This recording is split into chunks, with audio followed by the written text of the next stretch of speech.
A gente tá muito acostumado a ver sempre os mesmos times sendo campeões das principais ligas, né? Tipo Real Madrid e Barcelona na Espanha, ou os dois de Milão e a Juventus na Itália. Então, mesmo tendo rotatividade de títulos entre esses clubes, mesmo assim é raro a gente ver algum clube pequeno conseguindo fazer uma campanha histórica e vencer a liga, né? Mas já aconteceu, beleza? Então nesse vídeo a gente separou 6 histórias de clubes pequenos que ganharam grandes ligas.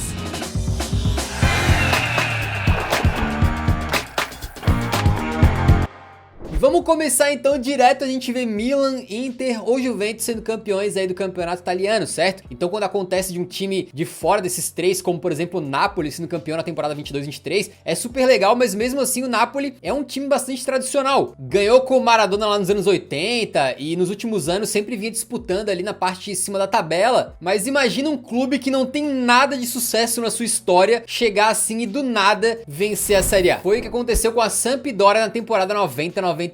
Na verdade, com a Samp não foi exatamente do nada, né? Eles estavam numa crescente muito positiva naquela época e tinham conseguido conquistar 3 vezes a Copa da Itália nos anos anteriores, enquanto no campeonato italiano estavam sempre ficando ali entre os 5 primeiros. Então, bem verdade que já estavam dando um ameaço, né? Mas no ano de 1990 não dava pra dizer em nenhum momento que a Sampdoria seria favorita para ganhar o italianão, até porque a gente sabe bem, né? Os times daquela época, pô, já cansamos de dizer aqui, né? O Napoli tinha o Maradona, o Milan tinha o Van Basten e por aí vai, eram grandes esquadrões. Porém a Sampdoria chegou lá, comandada pelo técnico Vujadim Boskov, que era soviético, né? Eles acabaram tendo uma campanha impressionante, vencendo 20 jogos, empatando 11 vezes e perdendo apenas em 3 ocasiões. Era um time que tinha caras bem experientes como o zagueirão Pietro Virchowood, um italiano que já tinha vencido a Copa do Mundo em 82 e depois viria a vencer a Champions com a Juve em 96 e chegou a ser mencionado pelo próprio Maradona como o zagueiro mais chato que o argentino já tinha enfrentado naquela época. Além deles, o elenco também tinha caras como o goleirão Pagliuca, que depois foi titular da seleção italiana em 2 Copas do Mundo, e o Toninho Cerezo, o brasileiro que lá virou ídolo e era o maestro desse time. Mas o destaque de verdade da equipe vinha lá na frente, porque eles tinham uma dupla formada por Vialli e Mancini. Era dar a bola neles que as coisas se resolviam. E sim, é esse Roberto Mancini mesmo que recentemente treinou a seleção italiana. E o Vialli sim é aquele auxiliar técnico do Mancini na seleção que acabou falecendo também nos anos recentes. Juntos eles foram apelidados de gêmeos do gol e fizeram somados 31 gols na liga, mais da metade do que o time fez no campeonato inteiro, 19 sendo só do Vialli, que foi quem mais brocou naquela equipe. Os caras jogaram tanta bola que desbancaram simplesmente a Inter do Lothar Matthaus e o Milan do Van Basten, que são 2 jogadores que nessa época aí mais ou menos levaram a bola de ouro pra casa, tá? Esse foi o primeiro título de Série A italiana da Sampdoria e também o último,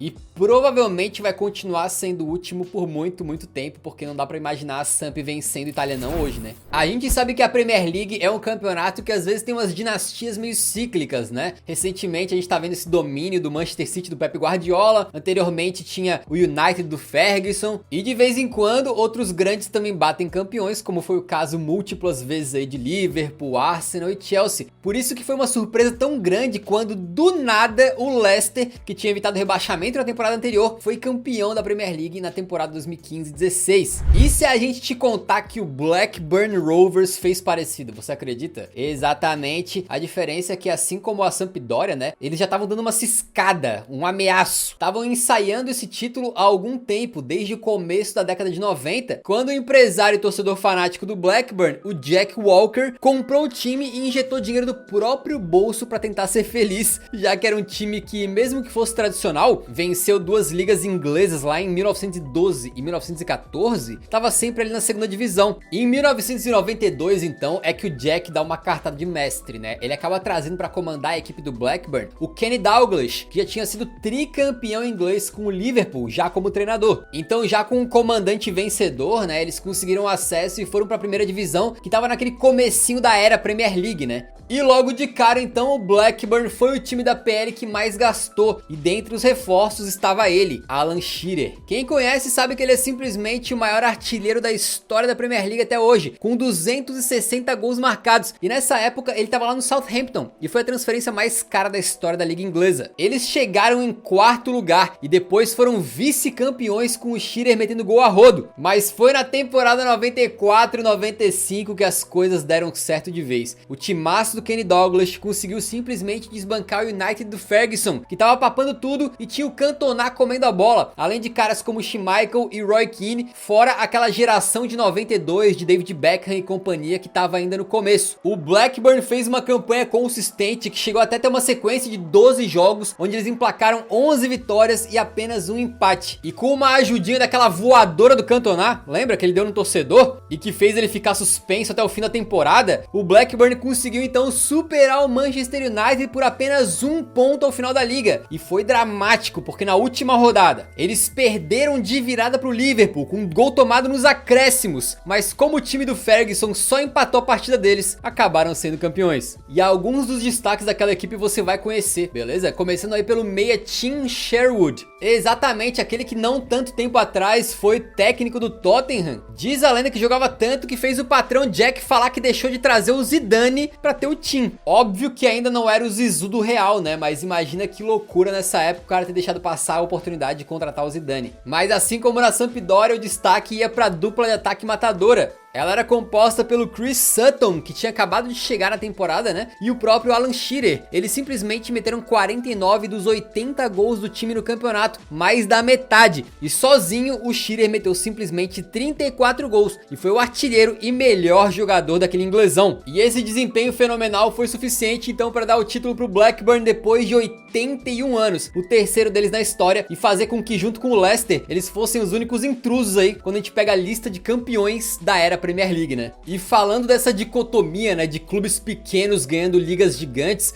você pode causar um efeito gigantesco no Eurofoot com uma pequena ação. É só deixar o likezão no vídeo, que isso ajuda muito a divulgar o nosso trabalho pra mais gente, beleza? Fortalece muito o que a gente faz por aqui e permite que a gente continue trazendo vídeos pra vocês, beleza? Agora indo pra Espanha, a gente sabe que não costuma fugir muito o título aí de Barcelona, Real Madrid e de vez em quando um Atlético, né? Pra vocês terem uma ideia, de 92 edições do Campeonato Espanhol, em apenas 19 oportunidades, não foram esses três aí os campeões. E foi na temporada 99-2000 que um dos times mais legais da época conseguiu então levantar esse caneco. E a gente diz um dos times mais legais porque, além de surpreendente, era também uma equipe que adorava trazer brasileiros que viraram ídolos por lá, como foi o caso do Bebeto, do Mauro Silva e depois do Djalminha. Obviamente estamos falando do La Coruña. O time tava meio que na metade da época conhecida como Super Depor. Eles já tinham ganhado uma Copa do Rei e tinham também o trauma de em 94 terem batido na trave da La Liga quando perderam a taça por conta de um pênalti perdido na última rodada e viram o Barça do Romário, treinado pelo Cruyff, erguer a taça. E no título de 99-2000 não é que o Deportivo La Coruña não tinha um adversário forte não, muito pelo contrário, o próprio Barcelona ainda era estrelado, tá? Tinha no seu elenco aí o Guardiola, o Figo, o De Boer e o Rivaldo, que durante essa campanha coletou uma bola de ouro. Para ser campeão com 5 pontinhos de vantagem, eles tiveram então que ter um time com o Mauro Silva simplesmente um muro na defesa, que fazia de tudo pro Djalminha lá na frente ser o cérebro e armar o time para toda a bola chegar no Roy Mackay. Ele que era um centroavante holandês que simplesmente foi apelidado de O Fantasma pelos gols que fazia do nada, tipo um elemento surpresa, e acabou a La Liga como o quarto maior artilheiro com 22 tentos. Esse La Coruña com certeza tá na memória de muita gente, né? Muito por ter conseguido exorcizar aquele fantasma de 94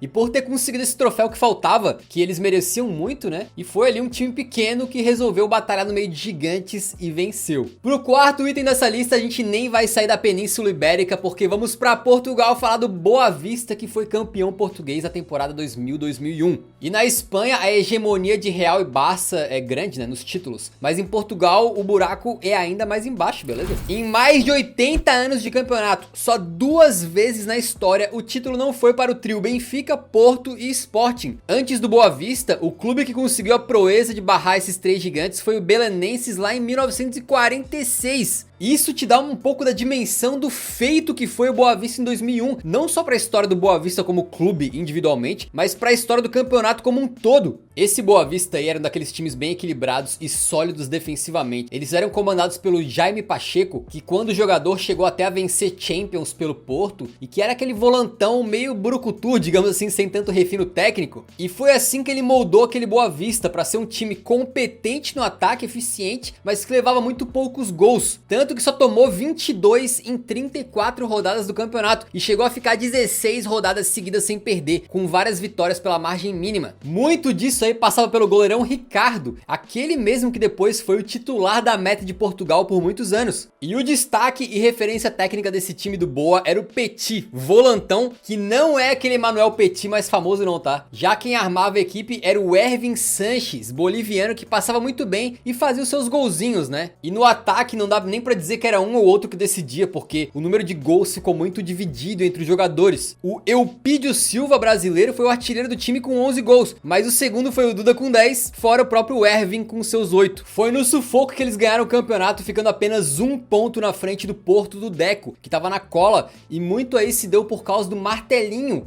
um ponta que marcou apenas 4 gols na campanha, porém apareceu em momentos decisivos. Em vitórias de 1-0 sobre Sporting e sobre o próprio Porto, quem marcou os gols foi ele. Pô, esse aí é um título que não se esquece, cara. Não só pro torcedor do Boa Vista, mas eu garanto que pra qualquer um que assistiu o campeonato naquela época, né? E na Bundesliga, por mais que a gente atualmente veja o Bayern sendo campeão todo ano, a verdade é que já tivemos muitos campeões diferentes por lá, né? Porém, numa época em que o Bayern de Munique já começava a ensaiar uma dominância, teve um time que resolveu uivar mais alto ali e ser campeão pela primeira vez na história na temporada 2008-2009. Esse título do Wolfsburg passa muito nas mãos do técnico Felix Magath, que chegou um ano antes da temporada começar e virou técnico e diretor de futebol. Então ele teve poder para poder montar dentro do possível o Dream Team dele ali, né? E trouxe caras conhecidos pra gente, como Grafite e Marcelinho Paraíba, que acabou saindo antes do ano campeão, né? Além do Dzeko, que na época tinha só 22 aninhos e ainda era uma promessa. Aquele time simplesmente tinha um ataque absurdo e fez 80 gols com o Grafite e o Dzeko voando. O bósnio meteu 26 e o brasileiro brocou 28, sendo artilheiro do campeonato. E com um desses gols aí sendo aquele que obviamente você já conhece, lendário contra o Bayern de Munique. A defesa não era absurda, mas era muito equilibrada. O goleirão Diego Benaglio conseguiu fechar o gol naquela campanha, enquanto o zagueirão Andrea Barzali, que já tinha sido campeão do mundo com a Itália em 2006 e depois viria a ter toda uma carreira vitoriosa na Juventus, tava lá na zaga. No meio-campo, a solidez se dava muito por causa de um jogador criticadíssimo na seleção brasileira, mas que nos Lobos virou ídolo. Era o Josué, volantão. E pro Grafite e pro Dzeko meterem tantos gols, certamente tinha que ter alguém mais por trás armando, né? E era ele, Misimovic, também bósnio, a referência técnica, e simplesmente deu 18 passes pra gol no ano, além de meter os seus 7 golzinhos também. Mas o campeonato não foi fácil não, tá? Mesmo com os caras tendo excelentes números, afinal na Alemanha tu briga com o Bayern de Munique. Se tu tropeçar, amigo, já era. Então foi disputado até o fim e os Lobos ficaram apenas 2 pontinhos na frente dos bávaros, pra serem pela primeira e única vez na história campeões da Alemanha. Pra finalizar essa lista, a gente vai falar do Montpellier na temporada 2011-2012 da Ligue 1. Atualmente a gente vê o Paris Saint-Germain papando praticamente todos os campeonatos da França, né? Porém, a Ligue 1 historicamente sempre foi uma das ligas mais disputadas da Europa, e esse domínio do PSG é uma coisa bem recente, né? Lá em 2012, o Paris ainda estava no começo dessa época dos investimentos aí, da grana infinita, e aí quem se deu bem foi o Montpellier, um time que tinha voltado para a primeira divisão francesa apenas em 2009 e que quando começou a temporada 2011-2012, o prognóstico era tentar permanecer na elite, não cair. Essa era a expectativa, mas os caras acabariam fazendo uma campanha histórica. O time era treinado por René Girard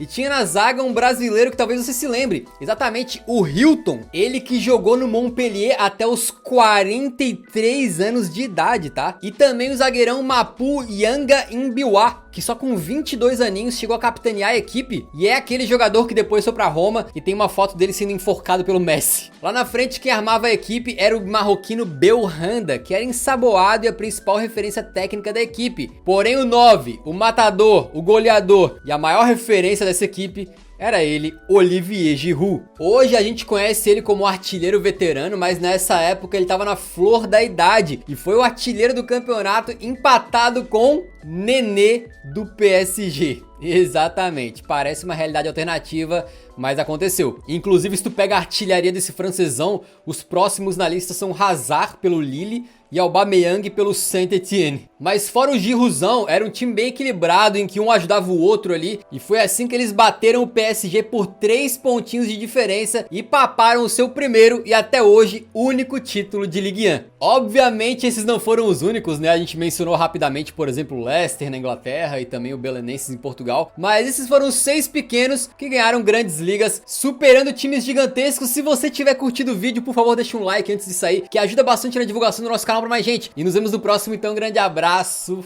falou!